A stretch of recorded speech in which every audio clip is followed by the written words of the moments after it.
Bonjour. Le Bitcoin ainsi que les altcoins continuent leur petit rebond. À quoi faut-il s'attendre pour la suite? C'est ce que nous allons voir dans l'analyse du jour. Mais avant de commencer, n'oubliez pas de vous abonner, de mettre un petit pouce bleu et de laisser un commentaire. Alors aujourd'hui, ça va être une toute petite vidéo, tout simplement parce qu'il n'y a pas eu d'évolution. La situation n'a absolument pas changé depuis les vidéos précédentes. Donc si vous voulez une analyse plus complète, je vous invite à aller voir les 3 dernières vidéos où vous aurez un point de vue global de la situation. Voilà, donc sans plus attendre, on va se diriger vers le cryptomap. Et comme on peut le voir, elle est relativement verte avec quand même un peu de rouge parce que le Bitcoin commence à tout simplement se rapprocher des zones de résistance. Il hésite, donc certains altcoins, ils retracent peut-être en prévision d'une rechute du Bitcoin. D'autres, par contre, comme Wave ou Tiefuel, voire Omi, nous font des beaux 25% et 11%. Un petit 10% également pour Gala. Le CryptoFear, comme je vous l'avais annoncé hier, suite au rebond du Bitcoin, on aurait sûrement un CryptoFear qui remonterait vers aux alentours des 20. Voilà, ça n'a pas loupé. On est retour à 23. Voilà, donc une zone où on va pas faire grand chose. Comme vous le savez, les grosses zones d'achat, c'est quand on est aux alentours des 10-12. Donc c'était les jours passés, quand on était autour des 32-35 000 dollars. Maintenant, il faut prendre son mal en patience et attendre une résolution baissière ou un retour vers des plus bas. Donc, le Bitcoin, la situation n'a pas changé. On est toujours dans le rebond entamé depuis les 32 800 dollars environ. On est toujours sous la trendline baissière du RSI, donc pas encore de gros signal d'achat daily pour un rebond conséquent. On est toujours sous la trendline rouge ici entamée depuis le mois de novembre, donc depuis le top. On est toujours en dessous cette trendline et on est également toujours en dessous ce gros niveau de résistance, environ les 40 000 dollars, gros niveau de résistance horizontale. Voilà, donc il y a deux solutions, soit vous avez déjà fait des achats intelligemment dans cette zone-là et du coup placez vos stops intelligemment également. Du coup là vous attendez sûrement pour prendre des profits. Des premiers profits peuvent se prendre bien entendu si on arrive dans cette zone, on n'est pas forcé d'y arriver, mais tout tend à croire que ce serait logique d'aller rechercher cette zone. Tout simplement, c'est la grosse zone de résistance. C'est la petite zone de rechargement de short par rapport au dernier mouvement baissier. On a cassé les 0,382. Hop, si on prend le dernier mouvement baissier, donc le plus haut, il est là. Hop. Voilà, on a cassé les 0,382. On a eu un peu de mal, mais on les a finalement cassés. Là, on est en train de bloquer sur les 0,5. Donc, théoriquement, quand on casse les 0,382, on est censé aller rechercher la zone de rechargement de short, donc les 0,618, 0,786, donc le rectangle rouge qui se trouve ici. Donc, et qui se cumule parfaitement, comme vous pouvez voir, avec la grosse zone de résistance horizontale. Donc il serait logique d'aller rechercher cette zone. Par contre, si on y arrive, il faudra être extrêmement prudent, parce qu'il y a une triple résistance. On a la grosse résistance horizontale, vous voyez, qui a fait par le passé à maintes fois résistance, résistance, résistance, support, support, support. Donc maintenant, c'est une nouvelle grosse résistance. Donc on a la résistance horizontale, on a la résistance de la petite zone de rechargement de short du dernier mouvement baissier, et c'est bien la petite zone du dernier mouvement baissier. La grosse zone de rechargement de short, je vous rappelle, elle est tout là-haut, celle de tout le mouvement. Et on a également la trendline baissière rouge. Donc ça nous fait une triple zone de résistance, grosso modo, entre les 39 500 dollars et les 41 000 dollars. Vous pouvez même pousser un peu plus haut jusqu'aux 43 000 dollars si vous prenez en compte la grosse résistance de l'ancienne trendline baissière rose pâle. Voilà. Si jamais on venait à casser ici, il faudrait s'attendre du coup à une poursuite du rebond pour aller chercher la grosse zone de rechargement de short. Celle qui va déterminer si on est juste dans un rebond ou dans une reprise de la tendance haussière pour aller voir des niveaux plus hauts. C'est cette zone qu'il faut casser pour espérer faire des niveaux plus hauts. Tant qu'on est en dessous, malheureusement, on sera tout simplement dans un rebond. Ensuite, on va aller jeter un petit coup d'œil au plan Elliott Wave qui n'a pas changé, hein, on est toujours dans une... Pour l'instant, tant qu'on n'a pas cassé tous les targets principales, je considère toujours ce scénario valide, c'est-à-dire qu'on est dans une 1, 2, 3, 4 et on attend ensuite une 5. Donc notre 4 est constitué d'une flat, c'est-à-dire d'une A BC avec une B qui va à minima au 0,90, voire en double top ou un peu plus haut. Donc on a été un peu plus haut, rechercher les 1,13 il me semble. Donc c'était une target parfaite pour une flat. Et ensuite une vague C.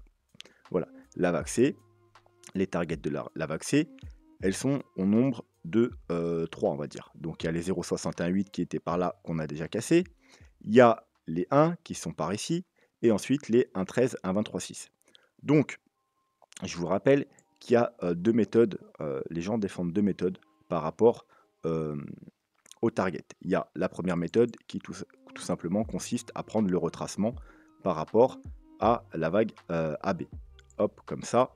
Et du coup, vous avez les 0,68 qui étaient là. Vous avez le 1 qui est donc en double bottom parfait. C'est le bas du rectangle vert ici, le plus haut. Et ensuite, vous avez la zone des 1,13, 1,23,6 qui est caractérisée également par le plus long rectangle ici vert. Vous avez la deuxième méthode qui consiste à prendre les prolongations de Fibonacci, donc par rapport à la vague, aux vagues précédentes. Donc hop, ici, ici et ici. Et ça nous donne des targets légèrement différentes. Donc on avait toujours les 0,618 dans cette zone-là. On a le 1 qui est ici, donc le haut de notre rectangle vert. Et on a les 1,23,6, vous voyez, qui sont légèrement décalés, mais proches quand même de l'autre target. Ça nous donne des targets proches, mais voilà, légèrement décalés.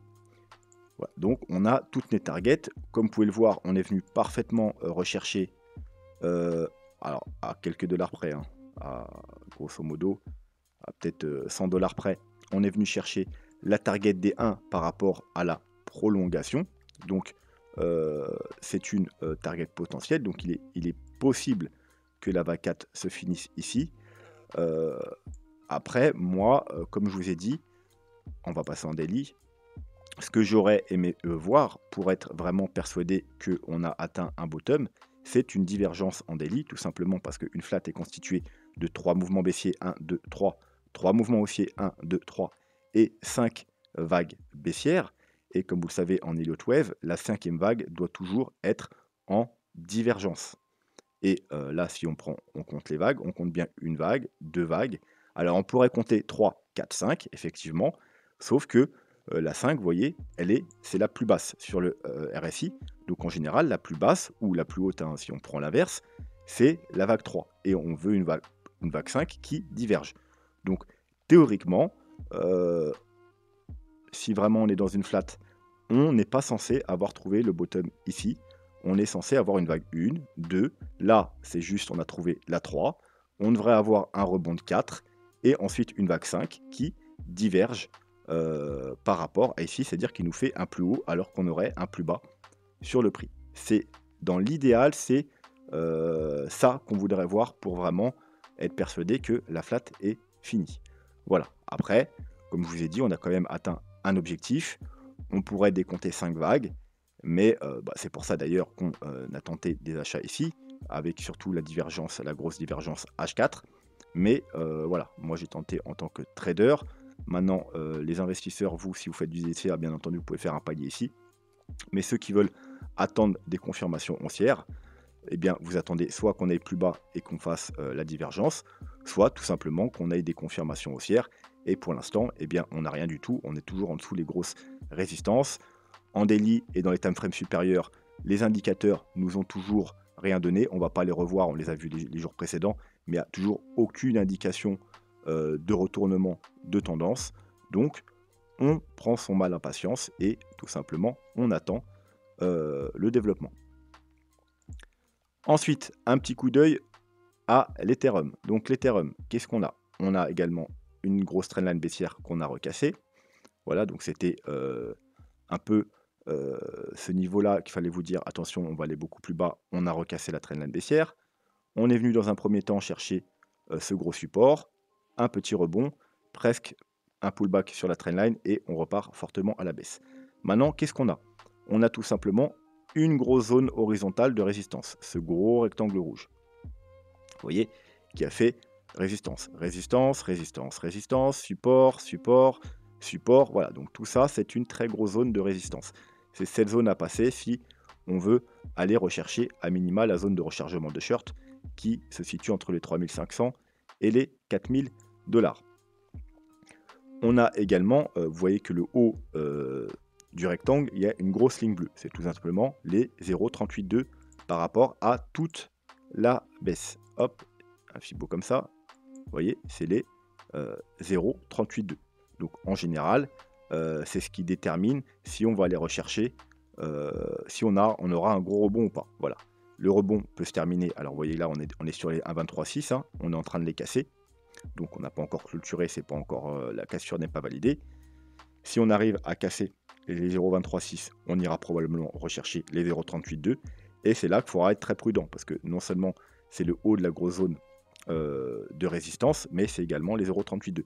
Si on arrive à casser les 0,382, on ira probablement rechercher la zone de rechargement de short, du coup entre les 3005 et les 4000 dollars. Et c'est seulement si on recasse cette zone qu'on ira faire des nouveaux plus hauts. À la baisse, comme vous pouvez voir en dessous, il y a un immense rectangle vert, c'est tout simplement une très grosse zone de support. Vous voyez, supporté ici, ici, ici. Là, c'est résistance, résistance. Là, il y en a eu plein de petites résistances. Et c'est également, vous voyez, le dernier sommet de 2018. Théoriquement, on n'est pas censé recasser cette zone, on n'est pas censé recasser les sommets de 2018.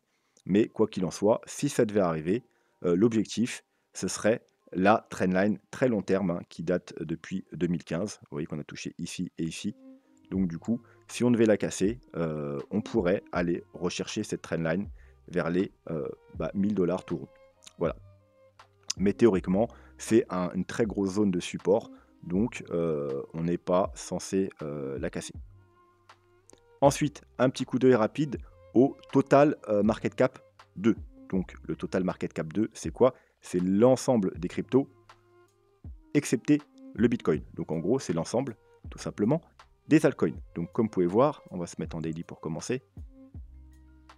On a cassé une grosse zone de support qui sont environ les 1 milliard. Et là, on est tout simplement en train de faire un pullback dessus. Hein. Donc après, il n'y a pas 36 solutions. Hein. Soit ça va casser et donc on aura droit à un rebond plus conséquent, soit ça va jouer résistance et on va repartir à la baisse, soit pour marquer un bottom, donc pourquoi pas en W, soit tout simplement pour aller faire des nouveaux plus bas. Et si on devait aller plus bas, eh bien, comme sur l'Ethereum, je pense qu'on irait rechercher la trendline très long terme, hein, qui elle est beaucoup plus bullish que sur l'Ethereum, parce qu'elle se situe tout simplement au niveau à peu près des bas de cet été. Vous voyez, là c'est les bottoms de cet été. Ouais, donc elle se situe à peu près au niveau du bottom de cet été. Donc on n'irait pas beaucoup plus bas. Et vous voyez que la trendline quand même, c'est une trendline qui dure depuis également 2015 avec de nombreux supports ici, un support ici. Donc il est possible que si on est rejeté de cette zone, on est recherché et ça se situe vers les pratiquement 800, alors je sais plus, c'est 800 billions, quelque chose comme ça, bref, 800 billions. Donc ça nous fait pas une grosse chute finalement hein, par rapport au niveau actuel, ça nous donnerait du 20%. Alors bien évidemment, on pourrait également faire une grosse mèche en dessous rapide avant de la reprendre, donc un petit fake out. Par contre, si vous voyez qu'en weekly, parce que c'est quelque chose qui se regarde en weekly, il y a une trendline qui a plus de 5 ans, on la casse et on commence à s'installer en dessous, et bien là, ce sera vraiment très mauvais signe et il faudra s'attendre à une correction beaucoup plus profonde et beaucoup plus longue. Ce qui correspondrait sur le BTC à la cassure de toute cette zone d'achat qui invaliderait plus ou moins la flat et nous dirait qu'il faudrait revoir le scénario et peut-être qu'au lieu d'être dans une flat donc qui est bientôt terminée dans les semaines ou mois qui viennent, on serait peut-être dans un autre scénario. Il faudrait envisager du coup le scénario alternatifs, comme quoi là on a fait une 2, 3, une 4 là, une 5 qui s'est terminée ici.